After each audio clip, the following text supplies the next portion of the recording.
Turns out young people in Singapore are not quite the strawberry generation they've been perceived to be. Soft, easily bruised and pessimistic. A new study finds them bouncing back from the COVID-19 pandemic and doing so with resilience. The Institute of Policy Studies and the National Youth Council surveyed more than 3,000 young Singaporeans aged 17 to 24 over a 6-year period ended 2022. Now, they found that nearly 2 of 3 respondents remained satisfied with their lives.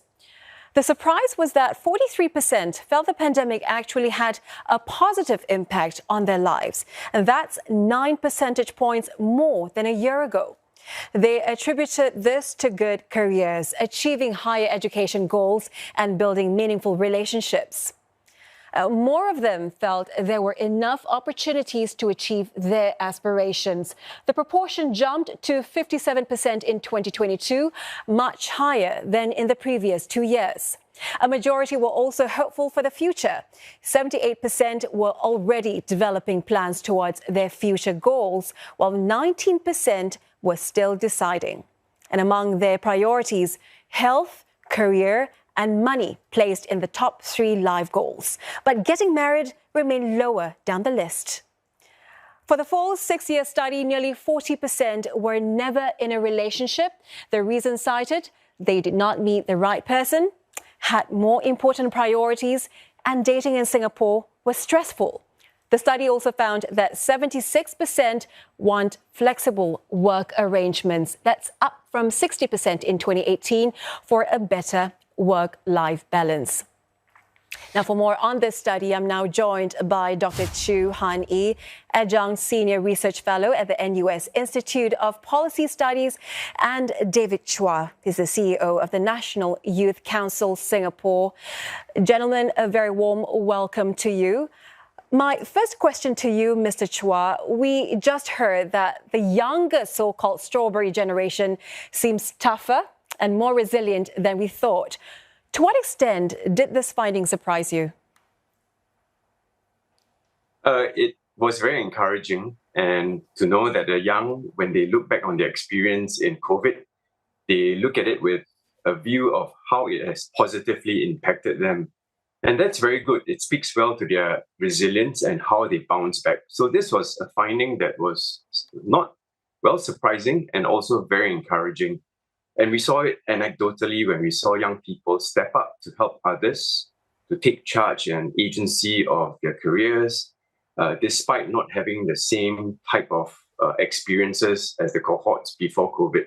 So what we've seen is that in 2022, they have reflected on their experiences in a much more positive way compared to 2020 and 2021. Dr. Chu, let's bring you in. A majority of young Singaporeans may be satisfied with their lives, but the total number of youths feeling that way has been on a downward trend. Why so? And is this a cause for concern? So it may seem alarming to see the life satisfaction decline from 74% to 64% over the 6 years, but this is actually not surprising. Life satisfaction is expected to drop after childhood and the teenage years. This is consistent with global well-being research, where happiness follows a U-shaped curve, which starts off high when we are younger and begins to drop as we enter the 20s, reach a trough in our 40s before picking up in our 50s and 60s. And because we track the same individuals, we were able to identify the added effects of the pandemic. So at the height of the pandemic in 2020, the satisfaction actually dropped to the lowest at 60% before it rebounded to 64 in 2021 and 2022 as the pandemic receded. So some of the decline was caused by the pandemic, but as what David has mentioned, the rebound in the life satisfaction also demonstrates the youth's grit in adapting to the challenges of the pandemic. So the decline from aging, we can't do anything too much about. It comes with adulting, but we can definitely make sure that our youths are making the transitions that they are aspiring towards. And one of these aspirations is employment.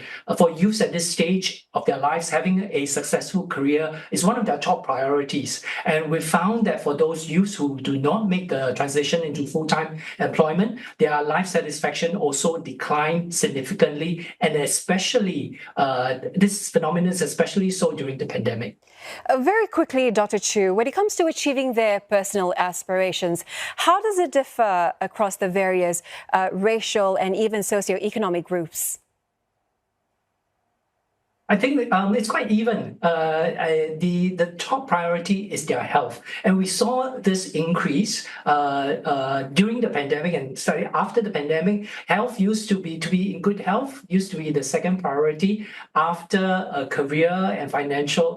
And then third is financial security. Health has moved up to number one in the last wave of study. And you can see that switch in emphasis in their priorities. The rest remain fairly constant.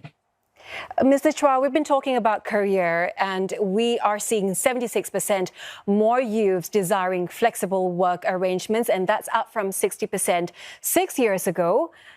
But they also lack confidence about having time for themselves in the years ahead. Why is this the case, and what does all of this mean for talent attraction and recruitment? The two data points suggest that our young people have a diverse range of interests, and that's to be expected because of their access to a lot more perspectives and information. So you would know that their passions are quite diverse compared to older generations. So when they say they want more flexibility in their workplace arrangement, what they're really saying is that they would like the ability to be able to fulfill some of these interests, but they're not saying that they want the workplace to dumb down the challenge or that they would be less productive.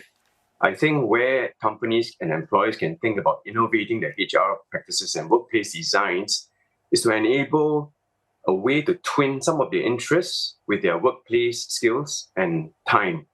So an example would be the civil service, where we allow our staff to take volunteering days to fulfill some of their passions using their work skills.